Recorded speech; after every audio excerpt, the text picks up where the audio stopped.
Well, hello, everybody. Welcome to another bonus episode of the Missing Links post-game podcast live stream thing. DeMarc says in the chat already, sup Dookie heads. I don't think that's what you guys should be calling yourselves. That is not a good nickname for anyone who is watching this podcast, listening to it. That is just not a good. Don't do that. I'm Andrew Dukowitz, though, from Zone Coverage and Sports Illustrated. We also have Sloane Martin, the voice of the Lynx. How's it going, Sloane? Oh, I did that thing again where I muted Sloane so that in case she had to like blow her nose during the music, it wouldn't be caught. But now Sloane is here. How's it going, Sloane? now I'm here. I'm happy to be here for our monthly visit. I'm sorry, I'm still laughing from that comment. It did bring me back like to Green Day and their album. And I was like, do you have to like maybe be of a certain age to have made that connection? I don't know. But I'm ready to Green talk. Day's dope. It's just, yeah, I'm glad everyone is unanimously shooting down that nickname. Sorry, DeMarc. That was, just not where I would go with it. Sloane's back, monthly visit. I feel like not much has changed in the last month. The Lynx just ripped through July. 12 out of the last 13 games they've won. The one game they lost, everyone was terrible, if I remember right. I guess let's just start off. How's the month been for you? You know what? It's been awesome to see this run that the Lynx have been on, certainly with the exception of the aforementioned every player at every position was terrible, although that feels like an all-time soundbite. But otherwise, you're right. I mean, this has just been a Lynx team that continues to separate itself. And we've been saying from the very beginning, and I've been pointing out just how much of a gap there is, I think, when you just look on paper with the Lynx. And I know that there have been slip-ups to this point that have maybe been pretty consistent to this point. But when you look at overall with net rating, with scoring margin, those are two things that I really like to look at. That is something that really stands out to me about this team. That has been consistently very strong.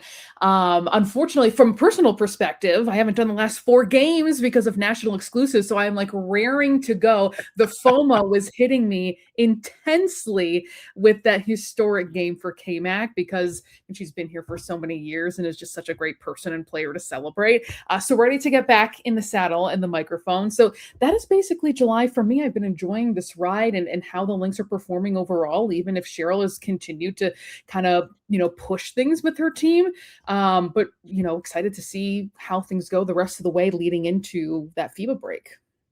Yeah, when you're not covering a game, do you still go? Do you hate watch on TV? Do you just listen in silence as like Matthew's grinding tape in the other room? What's the Sloane watching a game knowing that she should be doing it vibe?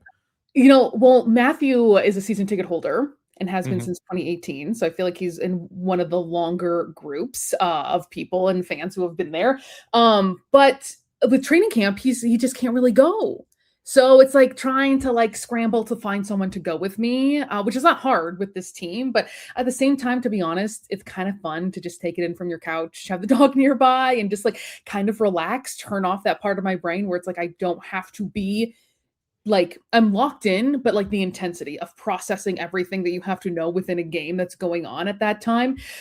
So it is more of a relaxing experience. I'm still taking notes. I'm still thinking about what would I ask in the post game? What would I be talking about right now? But it is definitely a different, obviously, environment. Just in my living room, honestly, that's what it's been for me the last couple of games. Kat brings up after the Sparks post-game presser, Cheryl made everyone feel like they were in the principal's office.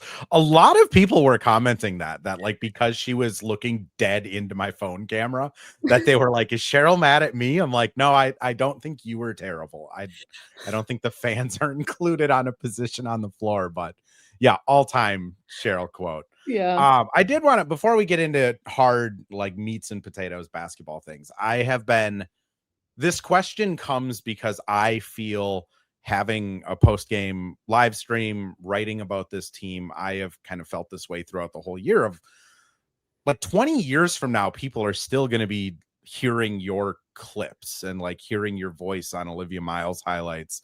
I am assuming there'll still be an internet, and for whoever, whatever God's reason would be, to look up zone coverage pieces. But like Cassidy Hedesheimer has been on here and talked about like, the Star Tribune's kind of chronicling or at least journaling these milestones for her. Like, what has it been like? I guess just to put it bluntly, like knowing your voice is going to be accompanying Olivia Miles' rookie season probably forever.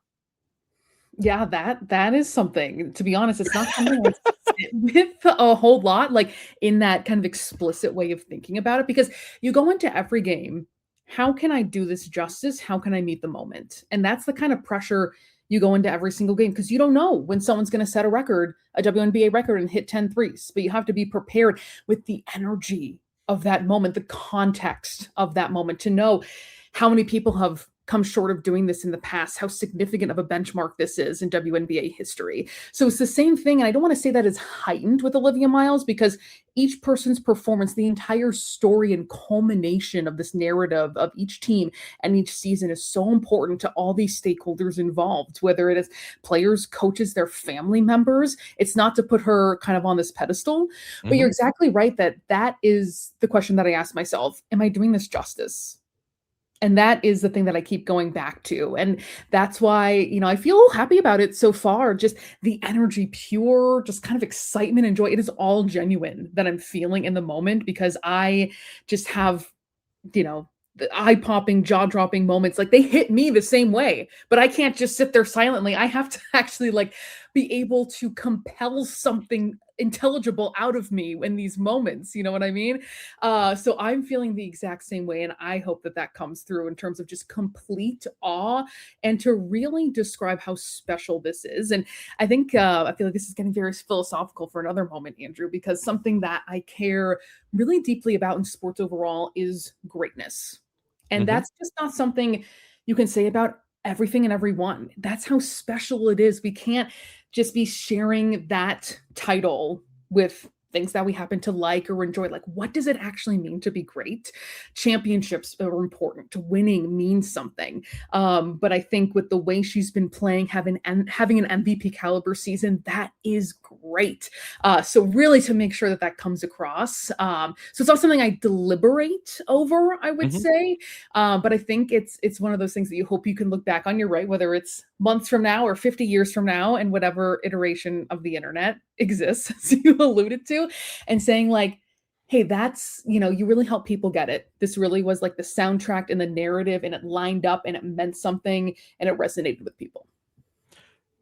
Do you, and this, I'm only asking this because I remember talking to Michael Grady about it, and he, Torian Prince hit a 3. I think it was like his 6th 3 in the game, and Grady just unloaded a dearly beloved Prince like reference after that one. Do you have like preloaded, I've thought of this for a moment, I'm just holding it for the right moment type of calls, or is this all just off the cuff for you? I would say probably 93% of it is. There's things that I've thought about, like maybe different game-winning shot scenarios coming into each game, but it also is just so hard to predict that you don't want it to sound rehearsed or prepared. That's certainly something I've done in the past. For example, I've done 2 Olympic games, and I know who the gold medal favorites. I've done multiple gold medal matches, and I did wheelchair basketball in the Paralympics for Paris as well. So you have a good idea of what a potential outcome is. When I was doing men's wheelchair basketball for NBC for the Paralympics for 2024, I had that locked and loaded, that they were going to win gold and what it was going to sound like. And that was such a fun team to watch. Just as a side note, like, they reminded me of the Lynx in so many ways, of just like this perfectly crafted starting 5. So I had so much appreciation for that team and that group, and learned so much about that sport. But when it comes to the Lynx overall, you have to think about it. It's a long season. And I think you really want those emotions to be true and genuine and speak for themselves. Maybe for the playoffs, you get a little more specific, because the matchups are so specific. You can really bring some precision to what you're seeing, a little bit more predictability as well, too, as opposed to regular season games. There's a lot of variability. So I would say it depends on the timing of this game, the situation. But I would say, and I would be curious, it's not something I've talked about a ton with other broadcasters, is how common it is really to think those things out ahead of time. But I think I even told you in one of our earliest conversations that, like, I have words, some phrases written down that I feel like I've added to my repertoire Mhm. because of Olivia Miles. That I wanted, right on the tip of my tongue to have access to because I knew what kind of eye-popping plays she was gonna have and to just have that ready to go. I think I would almost you mentioned, like, the excitement and how you want it to feel kind of organic. I feel like I would almost go too far that way if I was doing it because I've mentioned this on the last couple pods. There's just this play against the Aces where she does like a pop dribble where she Yeah. throws the ball like 15 feet in front of her with so much backspin that it just hits the deck and then pops straight up like back into her hand. And that's like something you do on the playground when you're just like, dicking around or trying to impress somebody. And Olivia Miles is doing it in like a 6-point game against the Aces on prime time. And like those things I would end up just talking about for like 14 minutes of like, this is how ridiculous this is. You know what? And that trust me, that's sometimes the struggle too, where you just wanna be completely in awe of what you're seeing and take it in. But that's while it is also organic, and I want people to feel like there's this approachability and warmth that I have just like over the air and feeling like we are, buds and we're hanging out and we're watching something that we care about together and I'm bringing you along for that. Um, but it's also a performance in a way too. Maybe that's also Mhm, the theater kid in me speaking where it's like I'm talking into a microphone, you're bringing this kind of grandiose environment to people's living rooms. So there's also like that balance of it as well too, where it's like performance but also organic. I think that is a good word for it with, mhm. the people involved, the fans, the viewers right at the forefront of it. I just know I would sound like the Charlotte Hornets guy and just be like freaking out over everything. Um, do you have a call that is your favorite so far? You know what's so funny? I have been asked this before, and maybe I need to have my short-term memory checked out because I even have a note on my in my notes app of like even games to remember because it just escapes from my mind. Mhm, Like Matthew has a photographic memory. Like if you ask him, what did the Vikings do in week 3 in 2022? He will tell you the score, who they played, final stats, and I'm like dysfunctional, I guess, when it comes to this. I think there was one, Andrew, that, and this is the problem, is that I can't even remember the exact game, but it was the first time where Liv, she like had some late game heroics and she was like bringing the flex and everything. That really fires mhm, me up. Like I want to run through a brick wall with her. And it was one time where I hit the spectacle really mhm. hard because I really like that kind of not overusing it. Like I love that nickname for her, absolutely. But I just felt like in that moment, it just hit really well. So that's one that stands out. But can I tell you what game it was? Absolutely not. I love first off, I just have to say this. I love that she didn't choose the spectacle. Yeah, And that's just what her nickname is. I love Like, it. I just that makes it so much better that she was like the show or oh my, that when I Mm, asked her early in the season, she was like, "Yeah, Cheryl Miller said the show. That's cool." Like, right. "Oh my" is what they called me in college and like all of that. And then nope, it's just the spectacle. The Lynx fans and broader media have just completely taken over it. That's just it makes it so much better when people don't pick their own nicknames. It feels like very organic too in this way, like the Mhm, way it's come across and just like the swagger she has, her look, the way she plays, all of it adds up to this aura, as the kids would say, that is just so undeniable and so just like attractive, you know what I mean, in terms of how you want to watch her and be a fan of her. So all of it adds up together. I would say too, and this involves Liv, this just came to my head too, was the between the legs pass to yeah, K-Mac for a three. I do like to like because again, it's not about me. This is not my stage for mhm. Sloane's voice. I thought like it was like short, impactful, and it was a punch. Um, Mhm. so that felt good.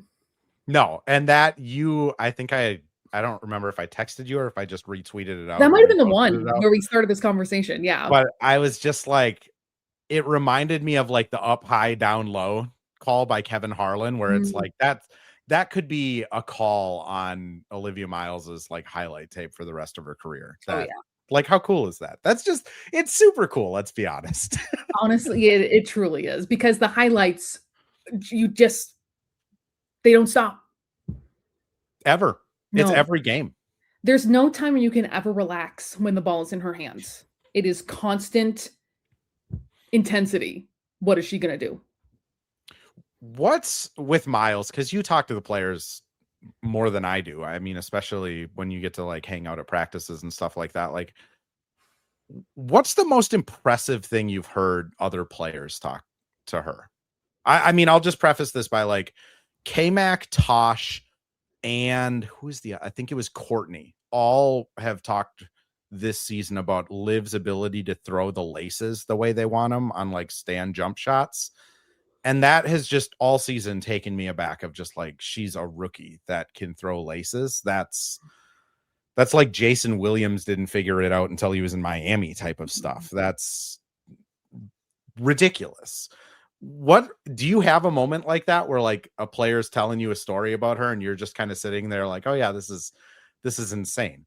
Do you remember when Cheryl was like, I can't believe what she's able to do with her left hand, the velocity she's able to pick up with her left hand? She's like, I haven't seen that before.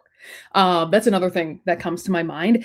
I think when you asked me this, the thing that immediately I think of, Andrew, is just that from observing, sitting through practices, she is just as intense in practices as she is in games, where she wants every pass to connect. And she is so charged up at every jaw-dropping assist that she's able to pick up. And Cheryl and the coaching staff and other players have alluded to this too, where it's like in practice, you're just like, how did she do that? All the time. And that has continued, this deep into her rookie season. So I would say it's observing her, the competitiveness that she brings, the expectation she has of herself, that no matter how flashy a pass is, she expects it. Because that's how she envisioned it in her mind, thinking multiple chess moves ahead, reading that defense, using her IQ. So it's more of, and I apologize, I feel like it's like a highlight reel in my own head from all the practices I've sat in on, of just like seeing that intensity and the excitement that her teammates have in getting those passes in practice. So it's one of those things. I mean, you talked about it with like, obviously her passing, hitting laces, her left hand, all of the above, but it's that she expects it to be executed by herself every single time. And to see the absolute, I mean, her teammates just light up when it happens during practice. They could be going as hard as possible, trying to work on something incredibly challenging. And she just lifts everyone because of how fun that is as an environment, a player to be around. Those poor practice guys. I mean, I heard stories last year about how much like Courtney and Napheesa trash talked them, and I already kind of felt bad for them, and now they're just getting like mesmerized with passes every day. I think Courtney keeps it fun though. Like I think she has good relationships. A lot of them have been around for a very long time and are just very familiar to these players and to Coach Reeve and the coaching staff. But I still remember one walking by this year, and this was again because defense has been really, hammered home over the last couple of weeks. And he was getting a water nearby, and he was like, yeah, let them go again. They had like, not done a drill properly. So he was just like trying to catch his breath, get some water. And he's like, yeah, give him another try. Let him do it again because he needed a moment. And he just like kind of said that off to the side to me. But you can see like they're extremely tested. It's just insane. I do want to talk about defense. First, I'm going to throw us over to our ad reads, though. When we come back, I'm very curious about what you've made of this month of July. Well, hello. Thank you, Livestream Andrew. This is Ad Read Andrew. And today we have Firehawk Construction and Remodeling, the presenting sponsor for the Missing Links podcast. Firehawk Construction and Remodeling strives to inspire people to follow their ideas, working with respect and understanding to create a quality, tailored result. Firehawk Construction and Remodeling, located in Blaine and serving in the North Metro area, is here to help you with your building and remodeling needs. I can say personally, thanks to Firehawk Construction and Remodeling, I have a beautiful deck in my backyard and countless projects that I started, they finished. Get started on your new deck or remodel today by calling Isaac at 763-710-5686. And we're back with another ad read. This time for Pence Homes, the presenting sponsor of Hitting the Hardwood Network. From the best tools and technology to transparency throughout the entire process, Nate Pence and the Pence Homes team is the top choice for buyers, sellers, and is proud to support you and your home ownership goals. Get started today by calling 612-308-1122 or by emailing info@pencehomes.com. So I'm going to preface this by saying the Lynx are still the number 3 overall defense in the league. They are the number 2 offense, number 1 in net, number 1 in per game plus minus, 3rd in true shooting, 3rd in assist to turnover ratio. Oddly, this is probably a stat that I pay way too much attention to just because I love point guards, but like they're 12th in assist percentage, which is wild to me that, you know, some of it is ISO play, all that stuff, but like, you know, it's just notable. But on their defense, especially, if we go from May to July 2nd, because Cheryl said she noticed the switch was July 3rd when I asked her when that happened. May to July 2nd, 97.4 defensive rating, a 9.9 lead over the Las Vegas Aces, and a 13.4 net rating. Both of those ranked first, obviously. Since July 3rd, defensive rating of 110.8, which is good for 11th. They still have the best net rating in the league, but like a 17-point defensive or 17-point math, 10 plus, go back to the other screen, Andrew, 10 plus 3, a 13-point drop off. That's wild, especially considering in July, they only played the Liberty that were really like playoff contenders. I mean, what do you make of it? It's hard to quantify it on paper because you're right. When you look overall, they're still statistically one of the best defenses in the WNBA. And we know that a team like Golden State, for example, I mean, they've been a very respectable, very stout defensive team since last year under Natalie Nakase. So you expect to see them up there. They've been very consistent. Washington has now made this surge, and this Lynx very closely behind in terms of defensive rating. And it's one of those things where you're right. You have to look beyond just, well, is this matchup based? Because this is a pretty sizable sample when you're looking at over a month, and Coach Reeve being, harping on it so heavily with this team. And it wasn't just that recent loss and the every player at every position was terrible. There really had been, I think, this mounting frustration.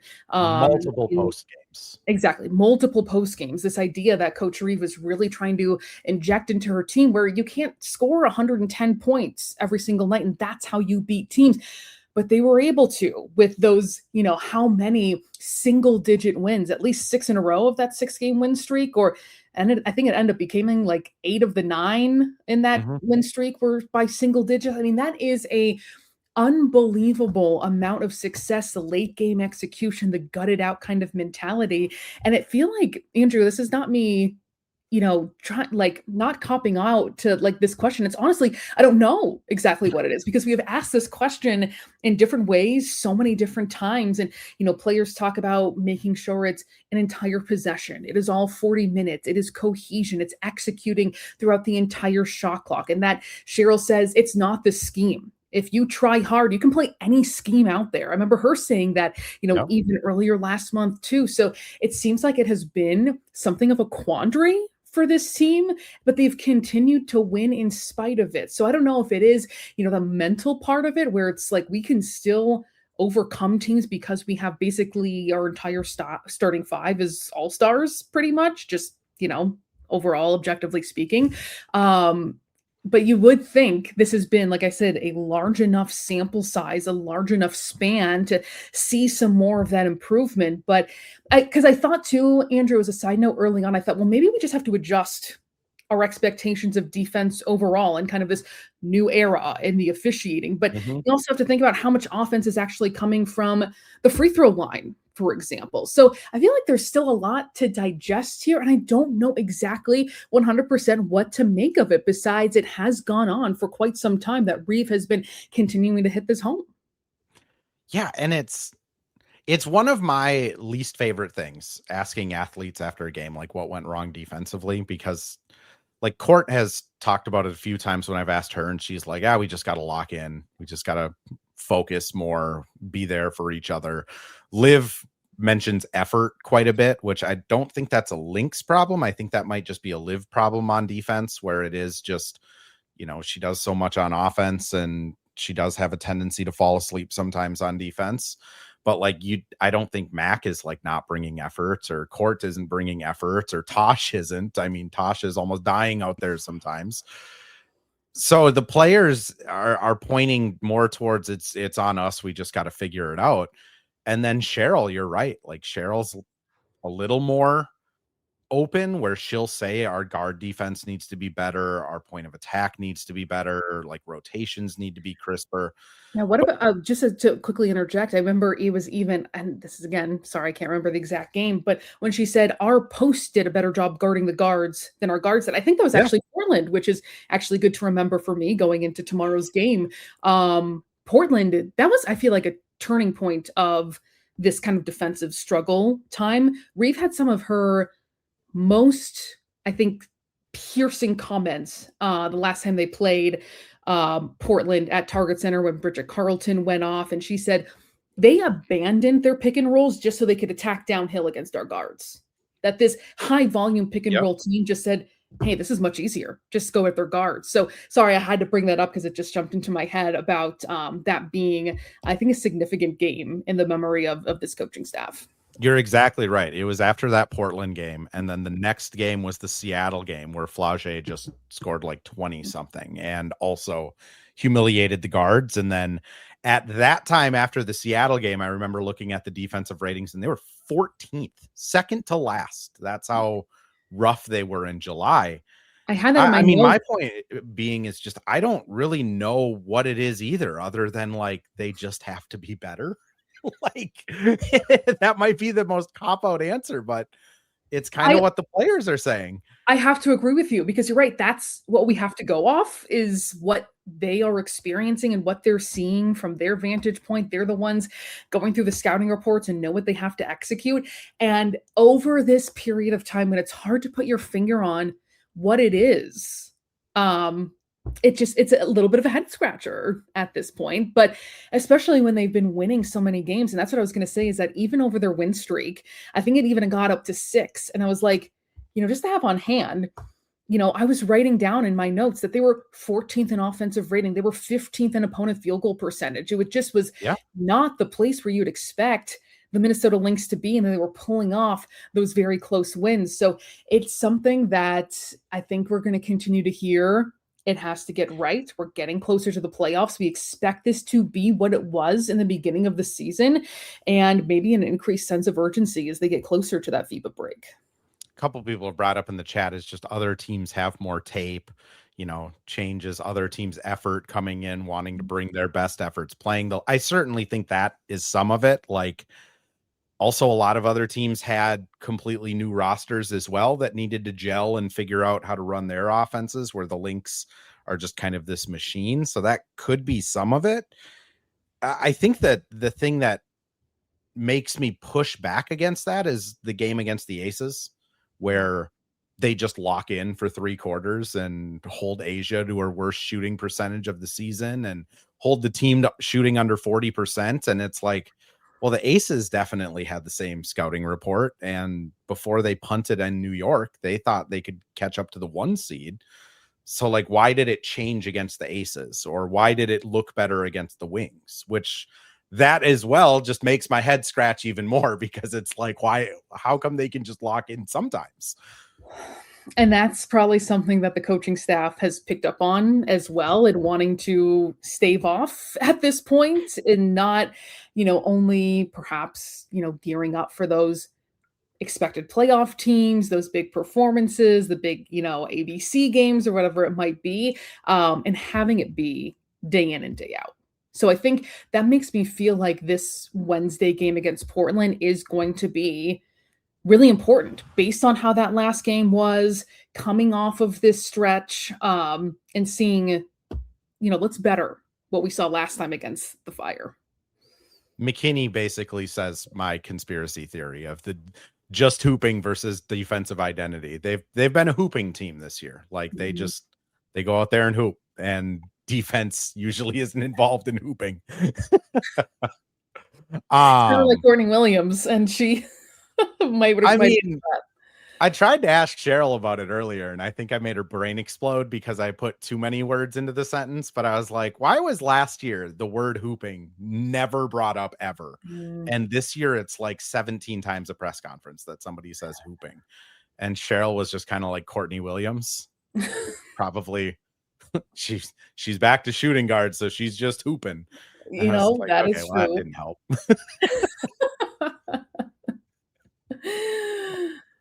Jeremy asks us a question here. Andrew Sloane, what is the one thing that we have to improve on going forward this season? I'll throw it to you first. Oh gosh, you're putting me on the spot to go first. I can't get the wheels moving. I mean, I can go first. I think they need to improve more so than on defense. Just the careless turnovers. It's such easy points that you can, even against like the Aces. Liv, I think they had 13 turnovers and the Aces only had 4 steals. Like that's just easy points that you can put in the point differential. If you just clean up the, inbound into the third row, or Liv gets it on a break and throws it to K-Mac, who isn't looking. It's raining. Hen has another good one. Layups. OMG, please. Yeah. Yeah, that's fair. I was going to say, Andrew, kind of along the lines of what we've been talking about, is the full 40 minutes. They, we don't expect the Lynx to win every game by 20. Remember that stretch through June where they beat, 6 straight opponents by at least 20 points. And it was just a remarkable run and really taking advantage of these teams, lower in the standings. I feel like getting back to that kind of ferocity from the get-go where it extends the entire game, to put the clamps down on everyone, to eliminate any kind of idea that there might be like the embers burning of a comeback, and just extinguish that very early on. So I think kind of reestablishing that kind of ferocious identity, make teams fear you the way you play an entire 40-minute game. For example, I feel like that's honestly a persona Golden State has, where they're so hard to play against. They feel like a team that you kind of dread going up against because of how tough and physical they are. They do not relent. And that's not to say that the Lynx are not that kind of team, but making that as consistent, I feel like would even set the Lynx apart even more. The other would be, and maybe this is just something, Andrew, that it is what it is, and this is what the Lynx have. But I think anytime you can get more bench production, and of course that depends on the game, depends on the circumstances. Of course, again, not every team is going to be Golden State in that regard, in terms of getting that production from the bench, and they likely have the 6th player of the year in Janelle Salon.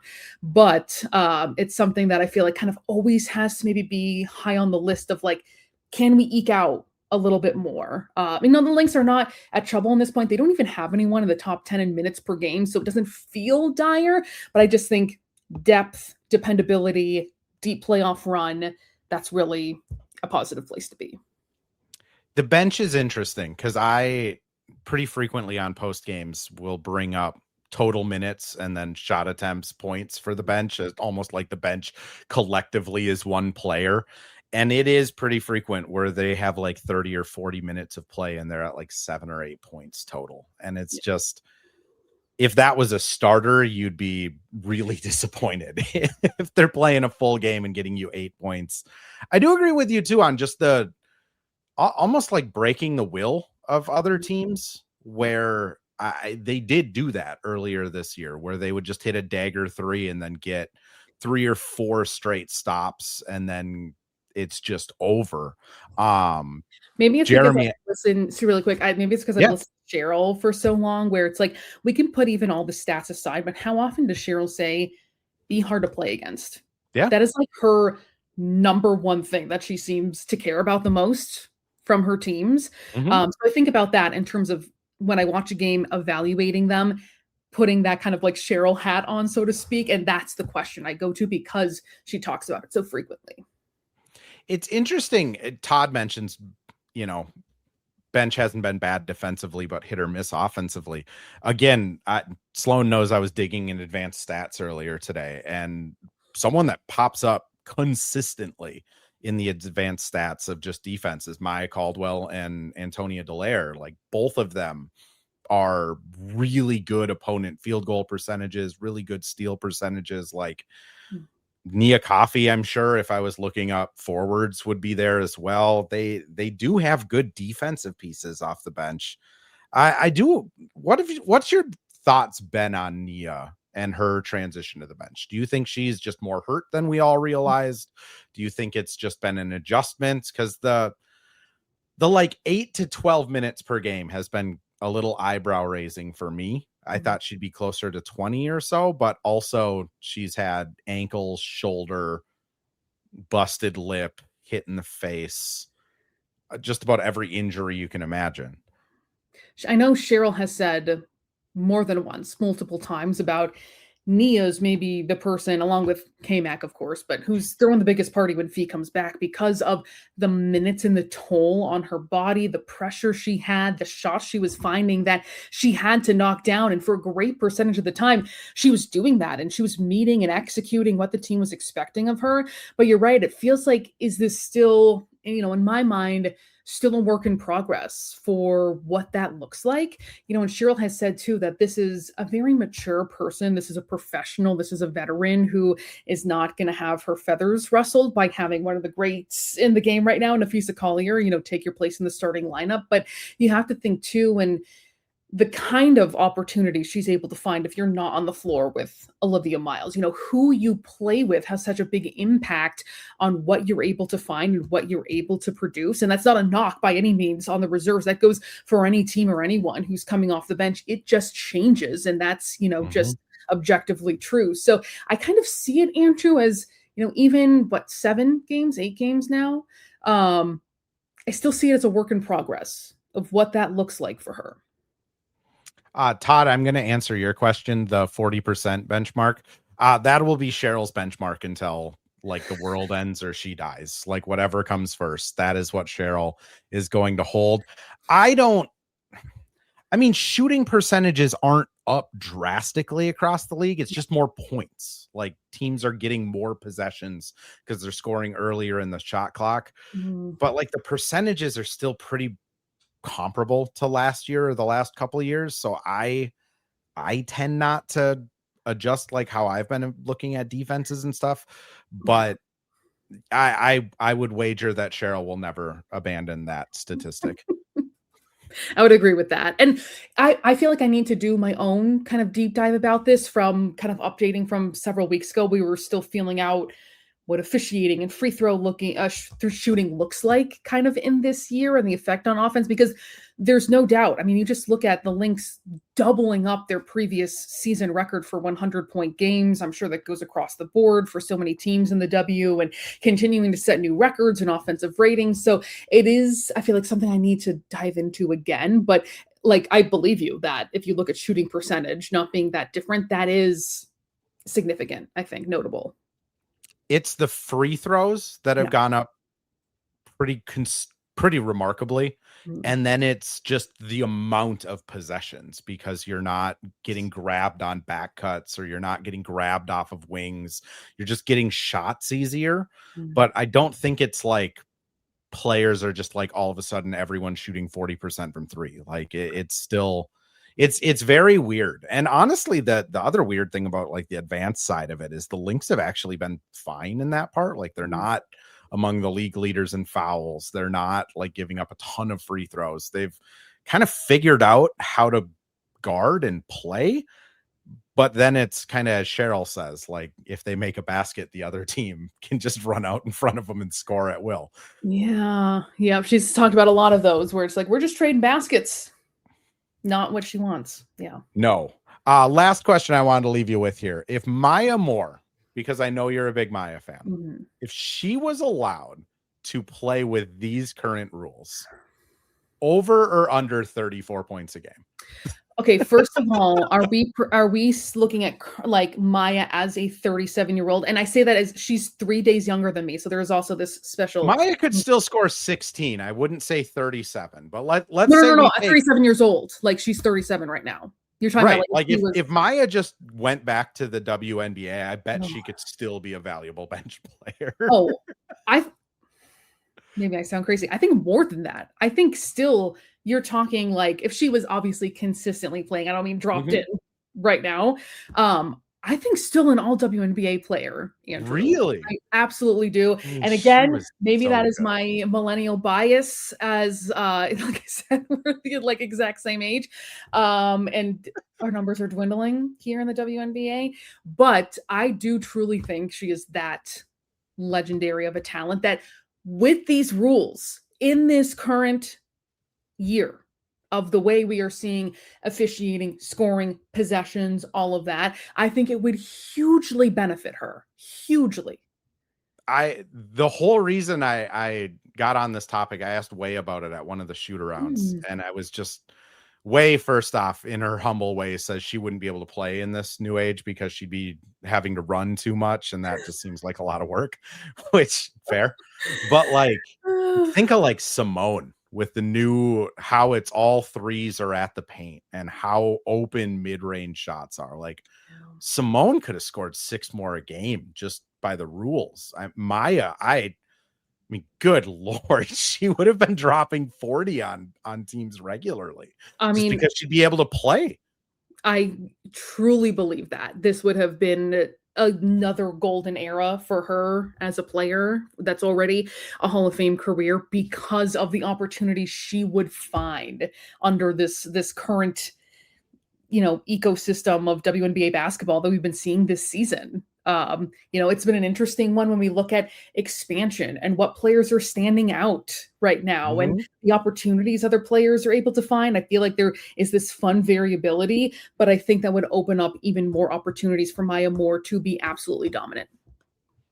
It's in my head, I just sit here and I'm like, man, if Simone could have just played now, like she wouldn't be getting clotheslined coming off of screens, like there wouldn't be two bigs clogging the paint. They just leave her open to shoot twos like they leave court open to shoot twos. And it's Which is just always so remarkable when she I just know hits her perfect like dribble rhythm, and it's just like there's still no one around her here in transition ever. for her 15 to 19 footer that she can do with her eyes closed in her sleep. But yeah, I had to bring up, I'm glad you brought up Simone because when she was here, and kind of, I was meeting with everybody for Sylvia Fowles and having her banner updated with the Hall of Fame, the last time the Portland Fire were here. I was just watching her shoot, and you forget that she's like a solid 6 feet tall. Mhm. And even at this age, and even, many years obviously as a coach, the ball just sounded differently going through the net. It's so hard to describe, like, just Yeah, someone no. who is so talented, this is just second nature to them. I was just sitting there just marveling at how It's just like like watching K-Mac. It yeah, it does. It truly just sounds different yeah, when the ball spins and hits the net, and it it's just really is. there's nothing like it. Like, that's the coolest anyone that asks me, like, what's the coolest part about doing this? It's, like, just being able to watch people do drills because you just see, like, I love they it. don't miss. I love watching They're warm-ups. so good. I think warm-ups are honestly, and maybe this is a funny way to describe it, I think they're, like, so badass, like, you Yeah. get to see them just, like, unguarded, show off everything they're able to do, literally never miss, especially the shooters and watching K-Mac where it is just, like, you are locked in, like, this is a not, like, robotic kind of warm-up, but, like, you're seeing a machine go to work, and you just, like, Mhm. get to take it all in, and I totally agree with you, and that's why I wish that more like casual fans got to see players really as up close as we do. Like to feel their force dribbling up the floor. Like if you're sitting courtside, I'm sure those fans know. Mhm. Like I feel like I see Nate Pence all the time in the corner celebrating. Like he knows because he's always sitting right there. But to really see their power up close and the skill and the speed, like, of course, that's something we all appreciate and can see it on TV. But I think when you feel like the wind blow past you, when you see K-Mac just eke past the screen, like it is just different when you can almost feel like you're getting hit by that screen too. And then you just think that they do it over and over, and especially K-Mac. Like I hope at some point someone throws one of those like Nike like feet monitors or whatever that tracks how many miles she's gone Yeah. in a game, so that we can have public information of K-Mac just running like Mm. 17 miles in a game. And she plays her best ball at the end. Like 35 minutes of running off screens, and then 2 minutes left in the fourth quarter, she's playing her best basketball. It's truly insane. When I look at K-Mac, and this is something I've said that kind of coming off of that career high 43-point performance, and of course the WNBA record 10 threes, is you look at someone who has just spent a lifetime perfecting their craft. Yep. Think about the thousands of shots she's put up to be able to do that. The hours in the gym. It truly does blow my mind to see that kind of dedication, that kind of obsession, the competitiveness. And that again is going back to like that is greatness. You know, to have a performance like that because of the time you put in and how much you care. So I think that added into how special of a day that was, is like, you know, that she has worked relentlessly to have that moment. Also, Lynx fans, next time Mackie, you got to chant Mackie. You can't do I haven't called Kayla McBride in probably 4 years. Like, oh yeah. It feels we got to like, go Mackie. He can't, like when can't we're doing post-game interviews with her, and I'm very, I think, conscientious of nicknames because I don't want to like, I'm very conscientious of like, I don't want to sound like we're pals and we're, yeah, you're professional. You know what I mean? I'm a beat reporter. I can just be like, hey, Mac. But like Mac is one of those where it's like, I can't even imagine calling you Kayla right now. And I'm like, we've known each other for like several years, and like that's clearly what everyone calls her. But yeah, it is funny that, and Liv after the game being like, you went with your government name? She mentioned it of like, they called me my government, even if they called me my government name. And I was like, yeah, I haven't called her that probably since like my first training camp that I covered this team. It's Raining Hen adds, wasn't it on the jumbo? No, that was a completely organic Kayla chant. There's nothing on the jumbo. That was just Minnesota fans being awesome like that. There's not a lot of organic chants.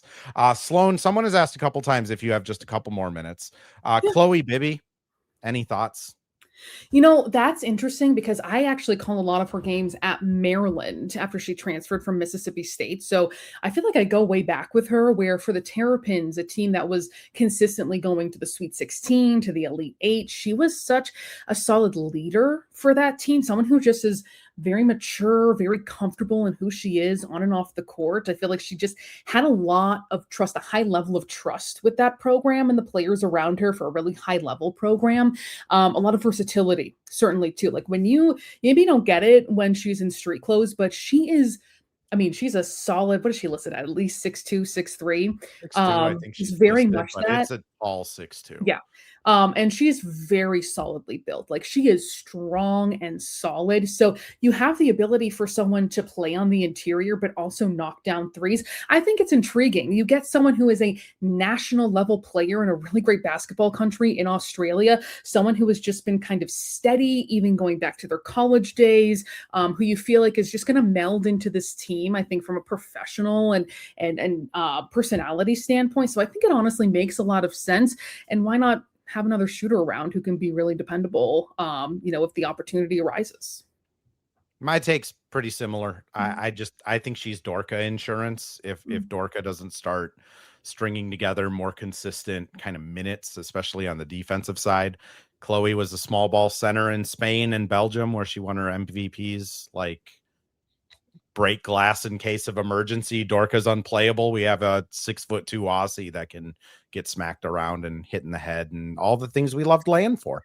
Yeah, well, that's the reputation they have for a reason. And like I asked her about it when she first talked to the media, and she was, it is not just lip service that these Aussies are built different. No, they all are. Have you seen the spiders out there? They're giant. I think she said in a video once, she was like asked by, some funny social media thing where, what's your like biggest fear? And she said spiders. And I was like, that's amazing coming from someone from Australia, because that's what I associate. Like, you have encounters with spiders maybe every day. Yeah, no, they have to be tough over there. They wouldn't make it if they wouldn't. There's like poisonous mammals. Koalas are giving out like syphilis. Sounds terrible What? in Australia. Yeah. You didn't know that? There's like a giant koala syphilis issue where if you like touch them and you don't wash your hands, you can like contract syphilis from the koalas. No, this is the benefit of knowing a nurse. Like, it was something like in nursing school. I shouldn't be laughing. This is very serious, but because it was a big enough problem that like people are just getting syphilis from koalas.